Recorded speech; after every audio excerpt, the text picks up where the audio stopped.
One time I was translating for His Holiness 17th Kamapa in India, and His Holiness said that if you tolerate such action from anyone, then that's not patience, and that's not compassion. He said, he gave even the example, like some people say, if someone hit you on the left cheek, you should show them the right. He said, that's not very compassionate action. That's not really a practice of patience. That's actually very self-centered, ego-centered, because all you care about is yourself. You're trying to practice tolerance, you try to practice patience or something like that, love, kindness, whatever you think. You're trying to practice that, but you don't care about that person's karma. You don't care about that person's path or transforming that person's negative actions and habits. So you're kind of encouraging that person to engage more.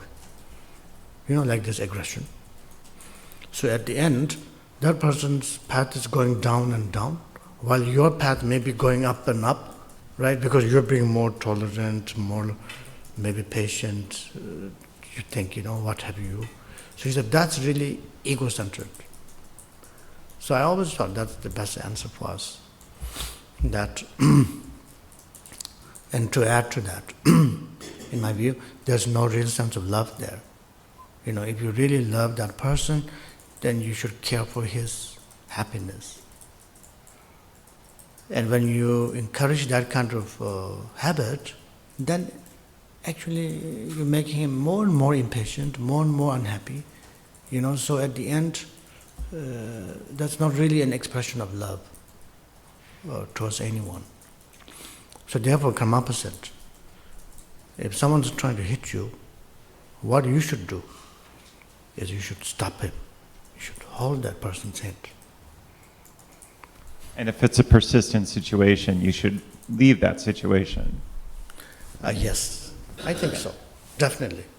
I think... Because you don't want to be, quote, a karmic enabler of bad karma. Yeah. Yes, absolutely. Absolutely. I think, there's different ways.